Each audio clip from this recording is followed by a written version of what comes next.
My name is Sarah O'Brien, and 6 months ago, I was sleeping in my 2010 Honda Civic in a Walmart parking lot. The woman who had everything: a thriving design business, a loving fiancé, a supportive sister, reduced to counting quarters for dollar menu dinners. How did I end up there? Betrayal. The kind that comes wrapped in wedding plans and sisterly hugs. The kind that steals not just your money, but your ability to trust. Marcus and Claire took everything from me through an elaborate investment scam, leaving me with nothing but shame and a car that barely started on cold mornings. But here's what they didn't count on. Rock bottom has a strange way of revealing who your real allies are. And sometimes, the universe delivers justice in ways you never expected. Before I tell you how I went from homeless to standing in front of 200 witnesses as they lost everything, please take a moment to like and subscribe, but only if stories of resilience truly speak to you. Drop a comment with your location and local time. I love knowing where in the world you're listening from. Now, let me take you back to that pivotal day at the Riverside Heights launch. The grand ballroom at the Riverside Heights complex gleamed under crystal chandeliers, each one worth more than my old annual salary. 200 of California's most influential real estate players mingled with champagne flutes, their conversations a symphony of deals and millions. The April afternoon sun streamed through floor-to-ceiling windows, illuminating architectural models of the $50 million development that would reshape the city's skyline. I stood near the registration table, my new Armani suit a stark contrast to the thrift store clothes I'd worn just months ago. The fabric felt like armor, each thread woven with purpose. My fingers traced the edge of the leather folder in my hands, contents still hidden, waiting for the perfect moment. That's when I saw them. Marcus entered first, his trademark confidence preceding him like a herald. That same swagger that once made my heart skip now only reminded me of how blind I'd been. His navy suit was expensive but flashy, always more concerned with appearance than substance. Claire followed, her red dress commanding attention as she laughed at something on her phone. My sister, 2 years older but decades behind in integrity. They carried an elaborate bouquet of white roses and lilies, my former favorite flowers. The gesture might have seemed thoughtful to onlookers. To me, it reeked of calculated manipulation. The Thompson O'Brien Design Group, I heard Marcus tell a cluster of investors near the bar. We're hoping to secure the interior contract for Phase 2. Claire nodded enthusiastically. We've revolutionized sustainable luxury design. Our portfolio speaks for itself. Our portfolio. The words sliced through the air. Every design they claimed, every innovation they touted, all stolen from the woman they'd left sleeping in parking lots. I watched them work the room with practiced ease, shaking hands with people who controlled billions in development funds. They moved like sharks through still water, unaware that the ecosystem had changed.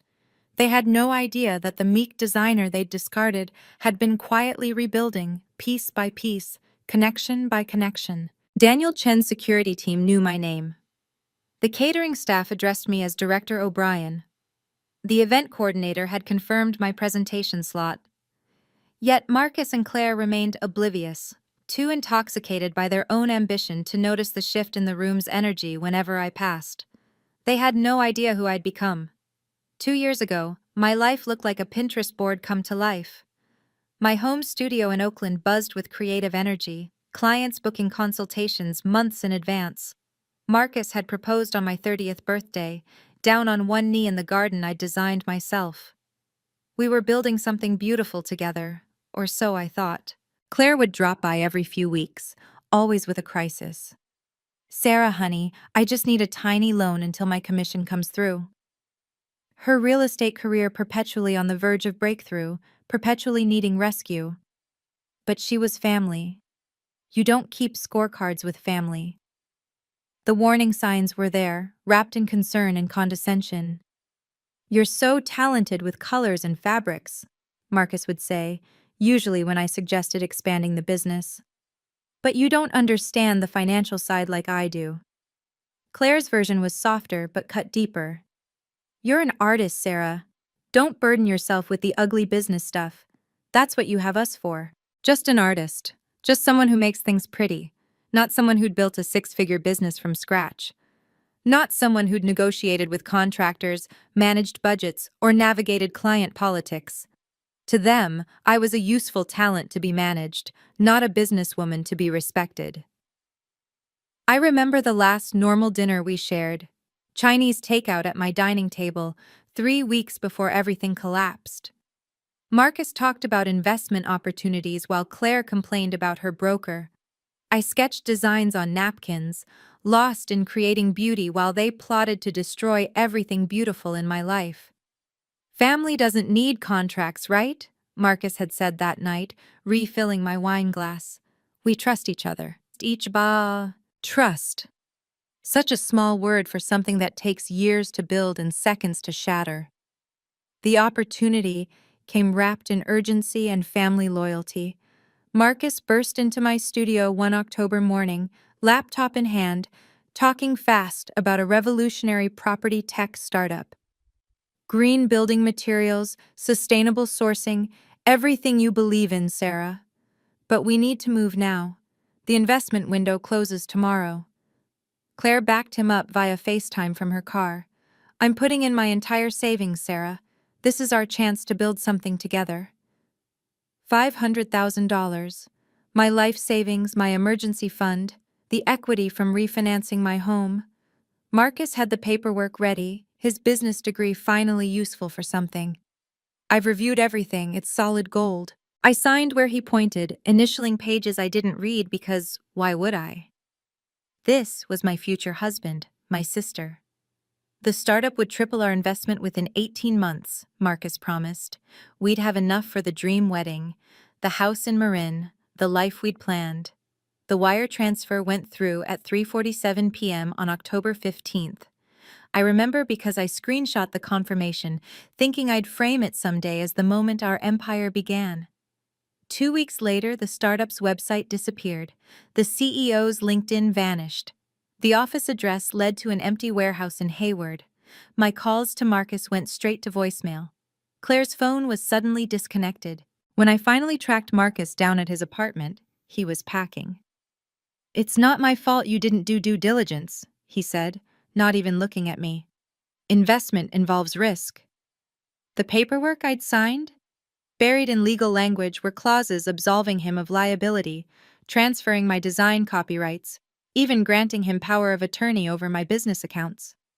My signature appeared on documents I'd never seen, authorizing transactions I'd never approved. The prosecutor later called it textbook affinity fraud. I called it the death of who I used to be. The foreclosure notice came on a Tuesday. 60 days to vacate the home I'd spent 5 years perfecting. My business accounts, mysteriously drained through authorized transfers. Credit cards maxed out on purchases I'd never made. Even my grandmother's jewelry, kept in a safe, Marcus knew the combination to gone. I sold everything worth selling. My design awards went for $50 on Craigslist. The custom furniture I'd built, piece by piece, liquidated for pennies on the dollar. Within 3 months, my entire life fit in the trunk of my aging Honda Civic. Walmart parking lots became my bedroom. Planet Fitness, my bathroom for the $10 monthly membership. Starbucks, my office where I nursed a single coffee for hours, desperately trying to salvage client relationships with borrowed Wi-Fi and a dying laptop. Marcus had vanished completely. Claire blocked me on everything, but not before posting photos from her sudden business trip to Cabo.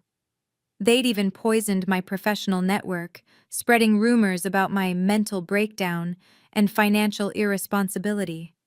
Rock bottom isn't just about losing things. It's about losing yourself, piece by piece, until you're not sure what's left to save. Then Daniel Chen walked into that Starbucks. Sarah O'Brien? I looked up from my laptop screen, where I'd been staring at the same email for 20 minutes, trying to word a plea for freelance work that didn't sound desperate. Daniel Chen stood there in his understated Tom Ford suit, looking exactly as he had 3 years ago when I'd redesigned his first boutique hotel. My instinct was to run. Hide. Anything but let a successful client see me like this. Unwashed hair hidden under a baseball cap, the same clothes I'd worn for 3 days. Mr. Chen, I managed, closing my laptop to hide the overdue payment notices. He didn't pretend not to notice my situation. That's what I'd always appreciated about Daniel, his inability to do polite fiction. May I? He gestured to the empty chair. For the next hour, he listened. No judgment, no platitudes, just occasional questions that cut straight to the heart of things. When I finished, he was quiet for a long moment. Talent like yours shouldn't sleep in parking lots, he said finally. I have a proposition. My walls went up immediately. I'd learned the hard way what propositions from powerful men could cost. He must have seen it in my face. A legitimate business offer, Sarah. I'm launching the largest mixed-use development in Northern California. I need a creative director, someone with vision, taste, and frankly, someone who understands what it's like to lose everything. Why? Because someone who's been broken and rebuilt themselves doesn't just design spaces, they create sanctuaries. And that's what Riverside Heights needs to be. He slid a business card across the table. Think about it. But Sarah, don't think too long. The launch event is in 8 weeks and we have work to do. The card felt like possibility itself. There's something you need to know, Daniel said the next morning in his downtown office, floor-to-ceiling windows framing the bay. Marcus Thompson and Claire O'Brien have been shopping your portfolio around the city. My coffee turned to acid in my stomach. My portfolio? Your designs with their names attached. They've already secured 2 small contracts using your work. He pushed a tablet across his marble desk, showing screenshots of my projects on their new website. The room spun. Not only had they stolen my money, they were stealing my professional identity. I can't prove those are mine. They have all my original files. Actually, Daniel leaned back. You can. But first, we need to discuss what's at stake here. He laid it out with surgical precision. If I stayed silent, Marcus and Claire would continue building their empire on my creativity. My reputation in the industry would evaporate completely. No one would believe the homeless woman over the polished couple with the impressive portfolio. Or, he said, we do this strategically. You take the creative director position, we document everything, build an ironclad case. Then, when they least expect it, we let the truth speak for itself. You mean revenge? I mean justice. There's a difference. He pulled out a folder. This is a draft employment contract. Salary, benefits, and most importantly, an exclusive design agreement that predates any claims they might make. The number on the salary line made me blink. Twice my best year as a freelancer. But first, we need evidence, he continued. Email trails, original sketches, anything that proves the timeline of creation. Can you do that? I thought of the cloud backup Marcus didn't know about, the one linked to my old college email. Yes. Good, because the Riverside Heights launch will be very public, very visible, the perfect stage for truth. You know that moment when you realize the universe might actually have your back? That's what I felt sitting in Daniel's office. If you've ever been betrayed by people you trusted most, you know the war between wanting justice and just wanting to disappear.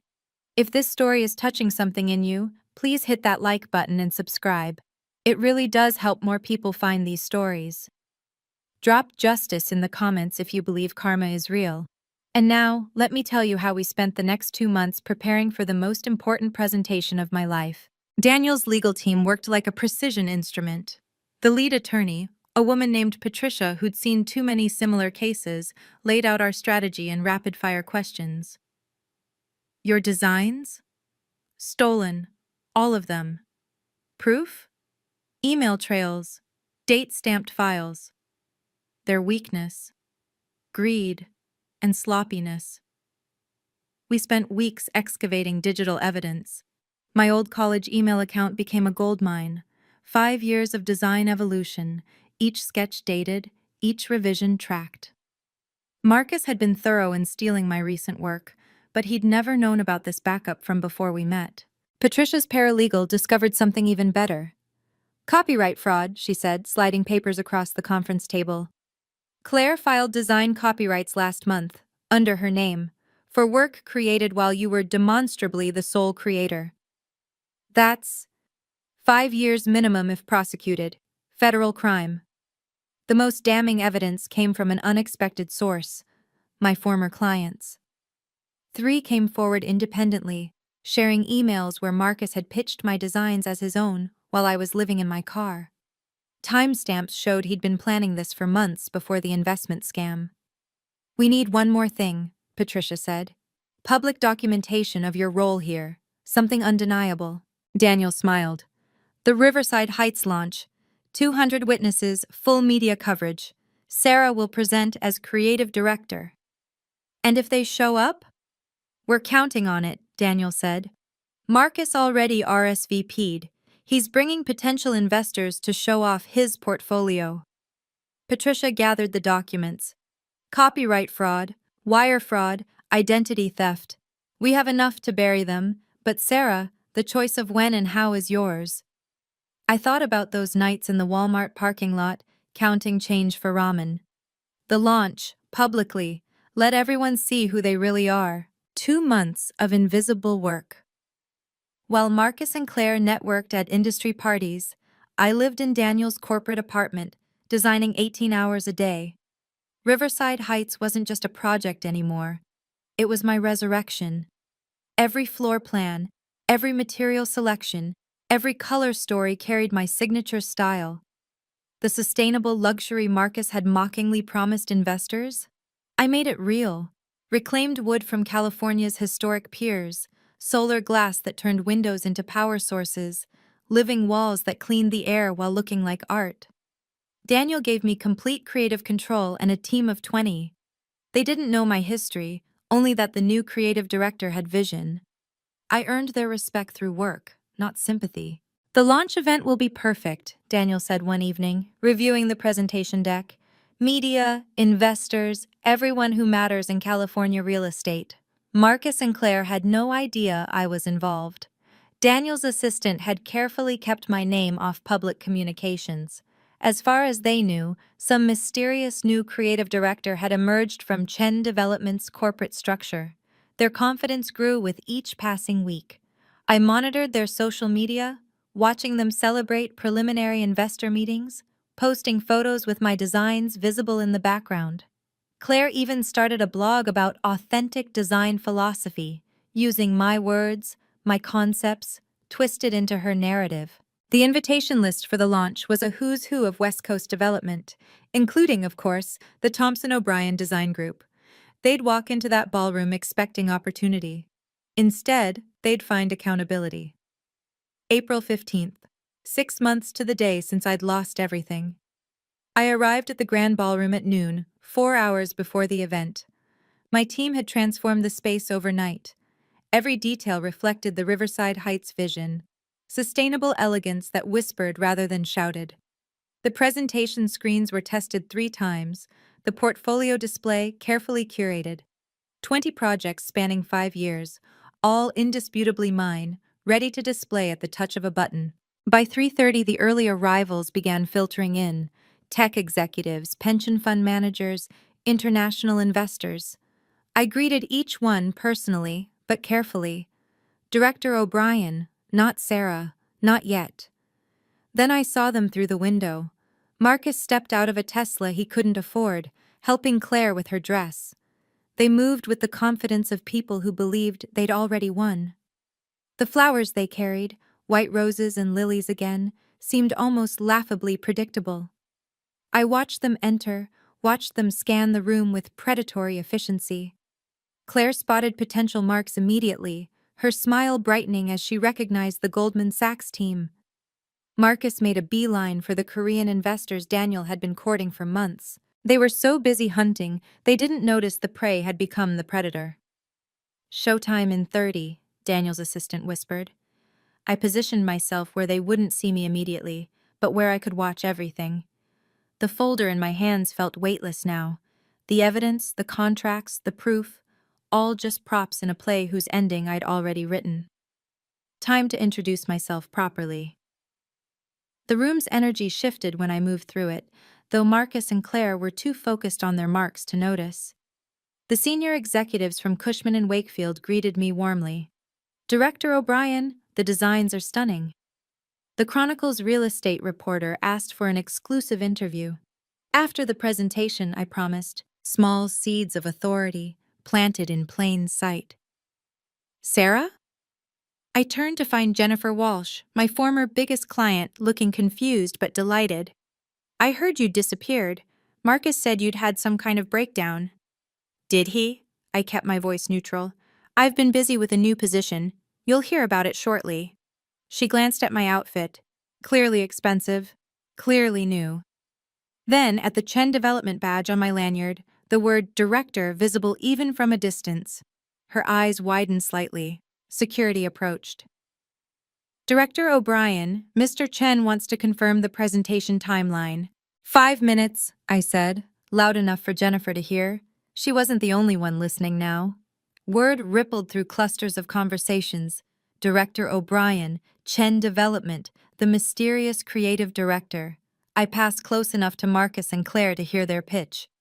"Our firm's philosophy centers on authentic sustainability," Claire was saying to a venture capitalist.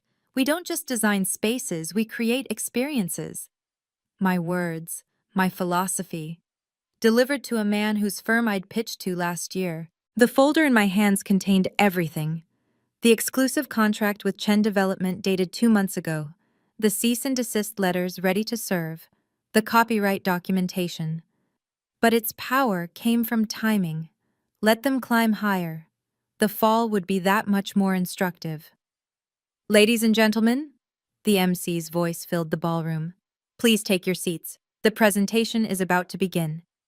They found me by the architectural model, studying the miniature paradise I'd designed. Marcus approached first, his confidence faltering for just a second when he recognized me. Claire followed, her smile freezing, then forcibly brightening. "Sarah?" Marcus's voice carried false warmth. "What are you doing here?" I turned slowly, letting them see the full transformation.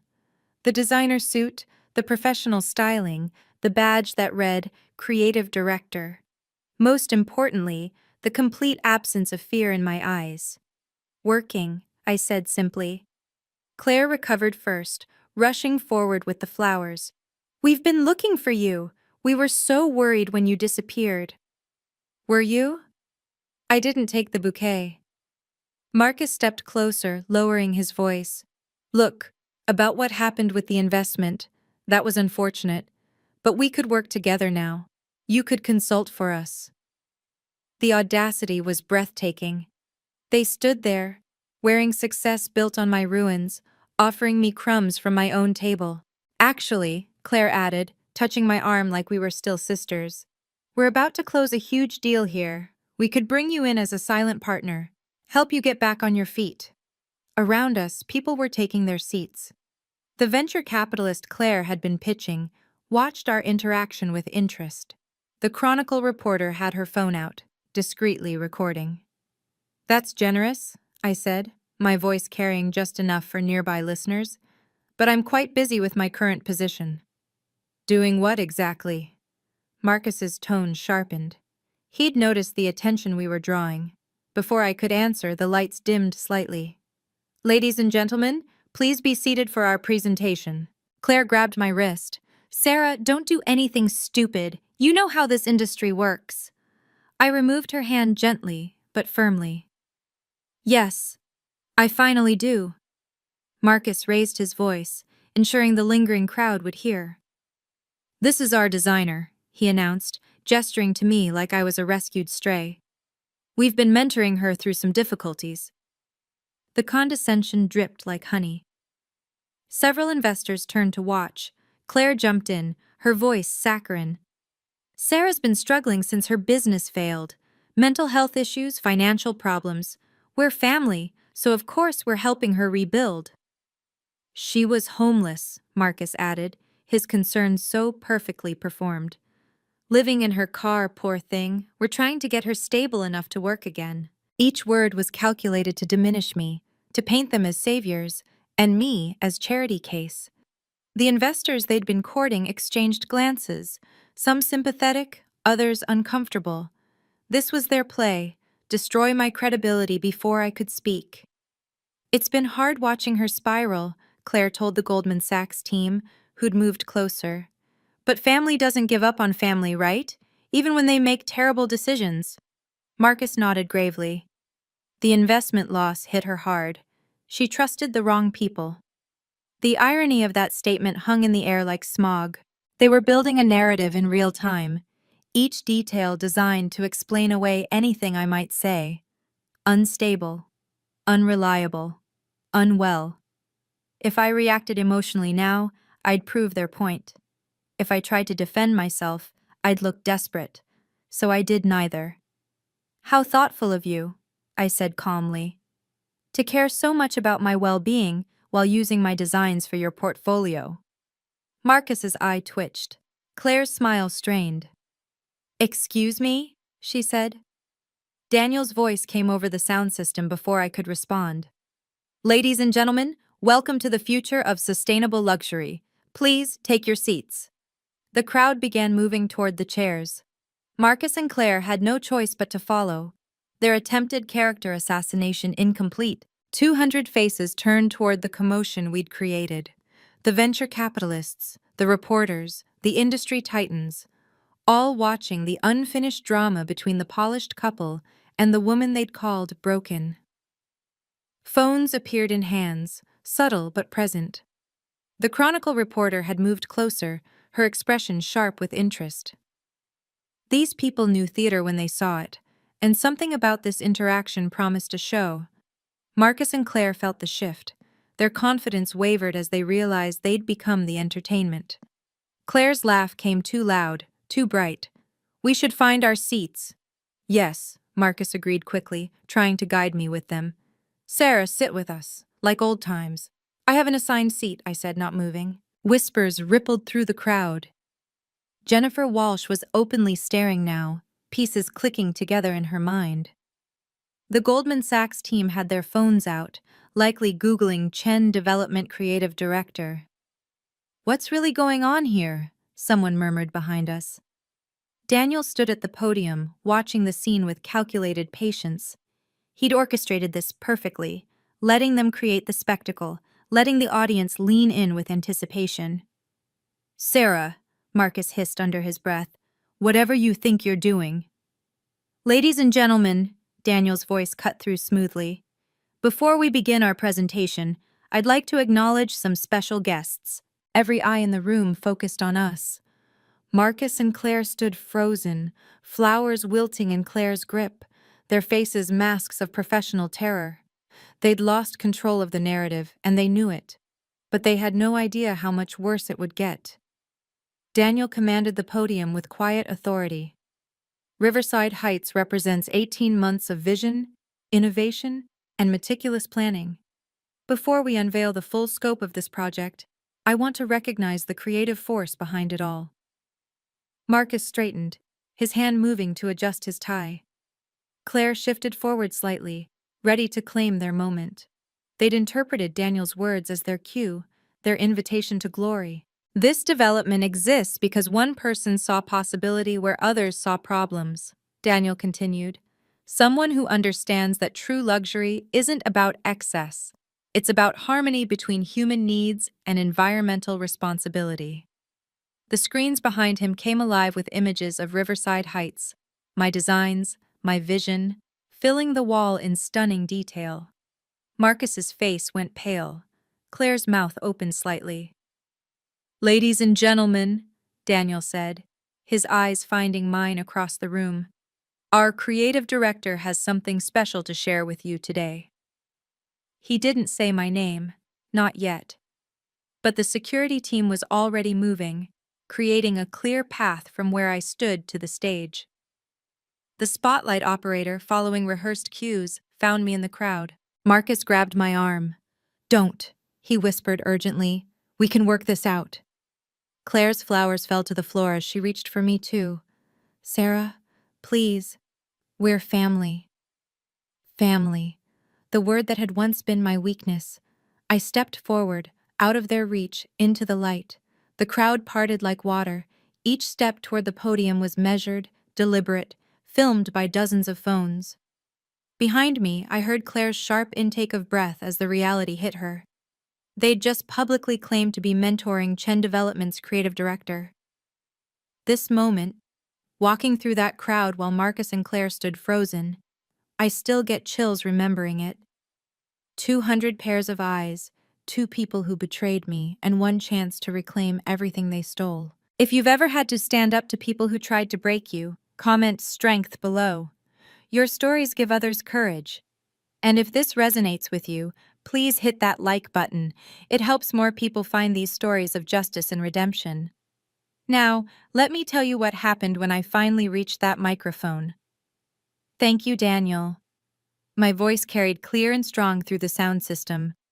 I'm Sarah O'Brien, Creative Director for Chen Development Group. The reaction was immediate. Phones raised higher. The Chronicle reporter moved to the front row. Marcus and Claire stood paralyzed in the middle of the audience, flowers scattered at their feet. For those who don't know me, I continued, letting my eyes find them in the crowd, I've been designing sustainable luxury spaces for 8 years. Some of you have been in my projects without knowing it. The screens behind me shifted to a portfolio display. 20 projects, chronologically arranged, each dated and credited. The oldest, from 2016, long before Marcus entered my life. The newest, Riverside Heights, with my signature visible on every design document. 3 years ago, I said, clicking to the next slide, I had the privilege of redesigning Mr. Chen's first boutique hotel. That project taught me that true luxury respects both people and planet. Jennifer Walsh gasped audibly. She'd been at that hotel opening. She knew exactly who'd designed it. Since joining Chen Development 2 months ago, I continued, the date hanging in the air like an accusation, I've poured everything into Riverside Heights. Every sustainable material, every energy-efficient system, every space that honors both beauty and responsibility. This is my vision realized. The slide changed again. Email threads, dated and authenticated. I'm particularly proud that we've maintained complete creative control. As you can see from our exclusive contract, all design work for Riverside Heights comes through my office. No outside firms, no consultants, no exceptions. Marcus's face had gone from pale to gray. Claire swayed slightly, her hand finding a chair back for support. But before we dive into the technical presentation, I said, my voice warming with false kindness, I want to thank Marcus Thompson and Claire O'Brien for attending. Their interest in my work has been quite motivating. The room held its breath, waiting for the kill shot. There's something you all should know, I said, clicking to a new slide. The designs you may have seen from the Thompson O'Brien Design Group are quite familiar. They should be. I created them. The screen filled with evidence, side-by-side comparisons. My original sketches, dated and notarized, next to their website portfolio. Email threads where Marcus pitched my designs while I was homeless. Copyright filings in Claire's name for work created years before she claimed them. Every design they've shown you, I continued, my voice steady as a surgeon's hand, was stolen from me. While I lived in my car, they built their business on my creativity. Gasps rippled through the audience. The venture capitalist Claire had been pitching to stood up, his face dark with anger. 2 investors who'd already signed preliminary agreements with Marcus pulled out their phones, likely calling their lawyers. The copyright fraud alone, I clicked to the legal documentation, carries a 5-year federal sentence. The wire fraud, identity theft, and breach of fiduciary duty add considerably more. She's lying, Marcus's voice cracked across the room. She's unstable. Tell them, Claire. But Claire was backing away from him, her self-preservation instincts finally kicking in. The security team had moved closer to them both, ready to escort them out if needed. I have receipts, I said simply, clicking through email after email, document after document. Including the investment fraud that stole my life savings, the forged signatures, the emptied accounts, all while being my fiancé and my sister. The Chronicle reporter was typing furiously. Several investors were on calls with what sounded like legal teams. The Goldman Sachs representatives had turned their backs on Marcus entirely. Chen Development believes in justice, I concluded.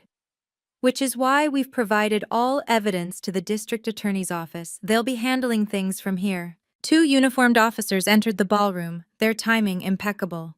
Marcus tried to run. He didn't get far. The officers moved through the crowd with practiced efficiency. Marcus Thompson, you're wanted for questioning regarding fraud allegations. This is insane, Marcus shouted, but his voice had lost its power. The room watched him like spectators at a car crash, horrified but unable to look away. Claire tried to slip toward the exit, but found Daniel's security team blocking her path. Ms. O'Brien, the second officer addressed her, we need you to come with us as well. I didn't know, Claire's voice pitched high with panic. It was all Marcus. Sarah, tell them. The investors they'd courted were already on their phones. I heard fragments. Pull out immediately. Full audit required. Legal action necessary. The venture capitalist Claire had pitched stormed over to her. You showed me fraudulent work. My firm's reputation is on the line. He turned to his associate. Document everything. We're suing for damages. Jennifer Walsh approached the stage. Sarah, I had no idea. Marcus told me you'd had a breakdown, that you'd abandoned your clients. I'm so sorry I believed him. You couldn't have known, I said into the microphone, ensuring everyone heard. They were very convincing. The Chronicle reporter raised her hand. Ms. O'Brien, what happens to their existing contracts? Void, I answered clearly. All contracts signed under fraudulent pretenses are legally invalid. Chen Development's legal team will be reaching out to affected parties. Marcus struggled against the officer's grip. You can't do this. Sarah, we were getting married. Were, I said quietly, but the microphone caught it. Past tense. As they were escorted out, Claire sobbing and Marcus still protesting, the room erupted in conversation. Phones flashed, recording everything. By tomorrow, this would be industry news across California. But I wasn't done yet. Before we continue with the Riverside Heights presentation, I said, drawing the room's attention back, there are legal matters to address. Patricia, Daniel's lead attorney, joined me on stage with a folder of documents. Her presence commanded immediate attention. Everyone knew her reputation for destroying corporate criminals. Cease and desist orders have been filed, Patricia announced. Any individual or firm currently using designs created by Ms. O'Brien must immediately halt operations pending verification of ownership. She clicked through a list on the screen. 7 companies appeared, all current clients of Thompson O'Brien Design Group. These firms have 72 hours to provide proof of legitimate design ownership or face legal action. Additionally, I continued, taking back the microphone, all monies obtained through fraudulent use of my intellectual property must be returned. Our forensic accountants estimate this at approximately $2 million. The room was silent except for the sound of typing and phone cameras clicking. The individuals responsible, Patricia added, are permanently barred from practicing in California's design and development industry pending criminal proceedings. Any firm that knowingly employs them will face investigation. A hand raised in the audience. What about the people they scammed? A restitution fund is being established, I answered. Anyone who can prove they were defrauded by Thompson O'Brien Design Group can file a claim. Chen Development is providing the initial funding to ensure victims aren't waiting years for justice. It was more than just destroying them. It was about rebuilding what they'd broken, not just for me, but for everyone they'd hurt. The law is clear, I concluded, my voice firm but not vindictive. Fraud has consequences. Now shall we talk about the future instead of dwelling on the past? The room erupted in applause. Not for the drama, but for the justice. After the presentation ended, after the investors had committed $70 million to Riverside Heights, after the reporters had their quotes, Marcus's father approached me. William Thompson, senior partner at a white shoe law firm, a man who'd always treated me like I wasn't good enough for his son. "Sarah," he began, his usual arrogance replaced with desperation. "Surely we can resolve this privately. Marcus made mistakes, but prison? That helps no one." "Your son stole everything from me," I said calmly. "My money, my work, my home. We'll make restitution. Full amount plus interest. Just drop the criminal charges." Behind him, I saw Claire's mother approaching, tears streaming down her face, my own aunt, who'd chosen to believe Claire's lies over my truth. "Please, Sarah," she begged. "She's your sister. Family forgives family." "Family doesn't mean doormat," I replied, the words coming clear and strong. "Family doesn't mean accepting abuse. Family doesn't mean enabling criminal behavior." William pulled out his checkbook. "Name your price." "My price?" I looked at them both, these people who'd watched me fall and done nothing. "My price is accountability. Your son and daughter chose to commit fraud. They'll face the consequences of those choices." "You're destroying their lives," my aunt cried. "No, they destroyed their own lives when they chose to destroy mine. I'm just declining to save them from consequences." I turned to walk away, then stopped. I genuinely wish them growth and healing, but that journey happens away from me, far away from me. Security escorted them out as I returned to the celebration. The boundaries were clear now, reinforced with legal steel and professional distance. For the first time in years, I felt truly free. By morning, the story had exploded across every platform. "Homeless to heroin, designer exposes fraud at luxury launch," ran on the Chronicle's front page. Business Insider called it the most satisfying corporate takedown of 2025. The video clips, shot by dozens of attendees, had millions of views within 24 hours. Marcus's business license was revoked by noon. The California Board of Professional Conduct moved faster than I'd ever seen them move, citing egregious violations of professional ethics and criminal fraud. He couldn't legally practice business in the state for 10 years minimum. Claire's real estate firm fired her via email while she was still in custody. Her broker's license was suspended pending investigation. The California Association of Realtors issued a statement distancing themselves from her completely. Her carefully curated Instagram, where she'd flaunted a lifestyle built on my destruction, disappeared overnight. But the real avalanche came from their other victims. My phone rang constantly with calls from people they'd scammed: a young architect whose designs they'd stolen, a contractor they'd stiffed on payment, an elderly couple who'd invested their retirement savings in another fake venture. 17 victims in total, representing over $3 million in fraud. The district attorney upgraded the charges from fraud to running a criminal enterprise.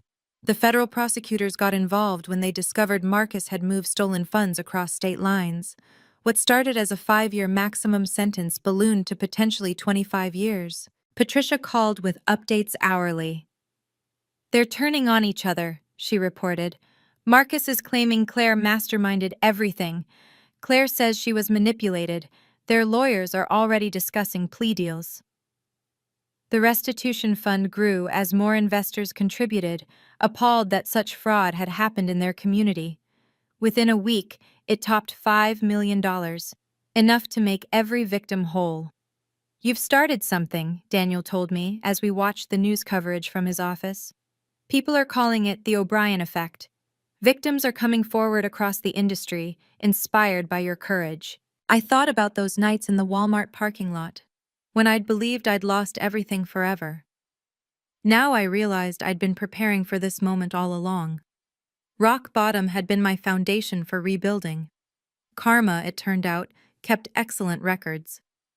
6 months after the Riverside Heights launch, my life looked nothing like the Pinterest board it once resembled. It was better, real, earned through fire. The creative director position came with a $300,000 base salary plus performance bonuses. After my first quarter exceeded projections by 40%, Daniel promoted me to senior creative director with equity in the company. The girl who'd counted quarters for ramen now had a portfolio worth 7 figures. I bought a house in Oakland Hills. Not huge, but mine. Every mortgage payment felt like a small victory. The home office overlooked the bay, where I'd once parked my car to sleep. Now I designed from that view, creating spaces for people who'd never know homelessness. The Sarah O'Brien Foundation launched quietly, without fanfare. We provided emergency funds for fraud victims, especially those in creative industries who'd had their work stolen. The first recipient was the young architect whose designs Marcus had plagiarized. Watching him rebuild reminded me why I'd chosen justice over revenge. My team at Chen Development grew to 50 designers, all carefully chosen for their talent and integrity. I implemented a mentorship program, pairing senior designers with emerging talent.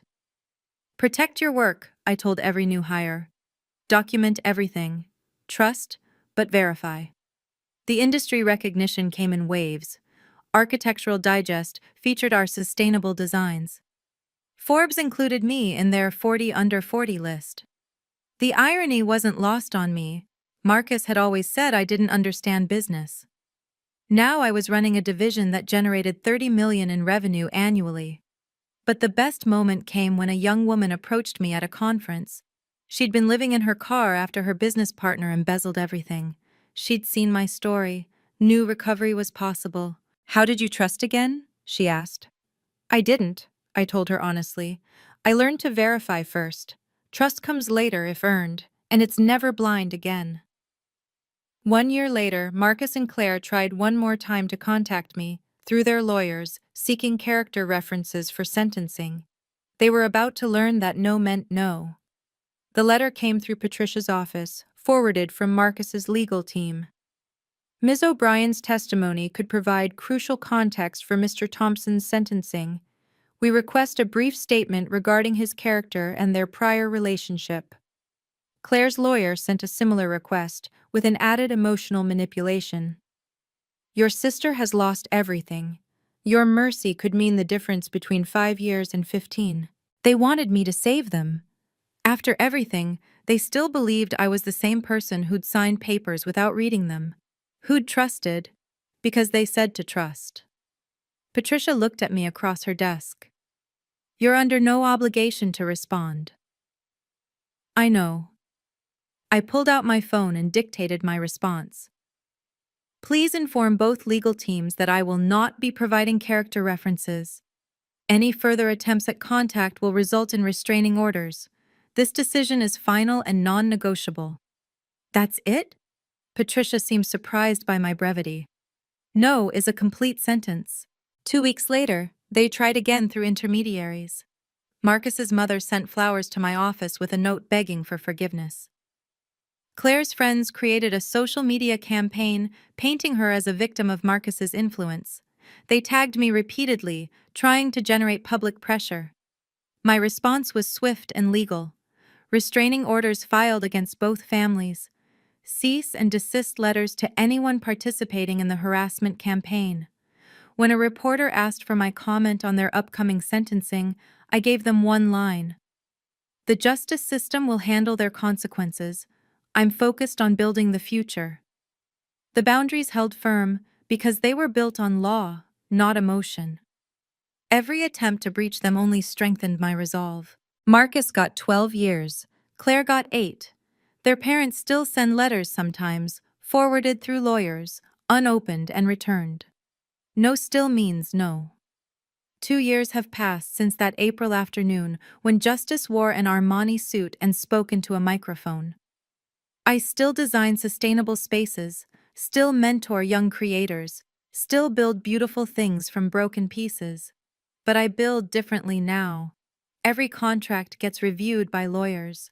Every partnership includes exit clauses.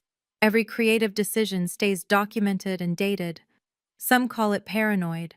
I call it professional. The betrayal taught me that boundaries aren't walls. They're load-bearing structures that hold up everything else. You can't build beauty in spaces where you're not safe. You can't create from a foundation of fear. I forgave Marcus and Claire. Not for them, but for me. Forgiveness doesn't mean forgetting. It doesn't mean allowing them back into my life. It means I no longer carry the weight of their choices. Their debt to me was paid by the justice system, not by my endless anger. Success really is the best revenge. but not in the way people think. It's not about showing them what they lost. It's about showing yourself what you're capable of surviving, of becoming, of building from ashes. Your comeback doesn't require their apology. It doesn't require their recognition or their regret. It only requires your decision to rise. To everyone reading this who's been betrayed, bankrupted, or broken by people you trusted, your story isn't over. Your chapter of justice may look different than mine. It might be quieter, smaller, more personal, but it's yours to write. Trust again, but differently. Love again, but wiser. Build again, but stronger.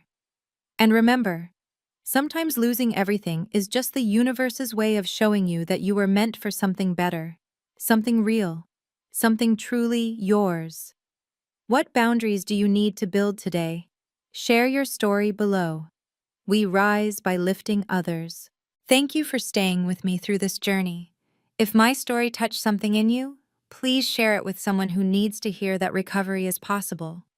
Like this video if you believe in justice served cold and professional. Subscribe for more stories of people who refuse to let betrayal be their ending. Comment, boundaries. If you're ready to stop being a doormat for people who see kindness as weakness. And remember, the best revenge isn't destroying them. It's building something so beautiful from your ruins that their betrayal becomes irrelevant. Stay strong. You've got this.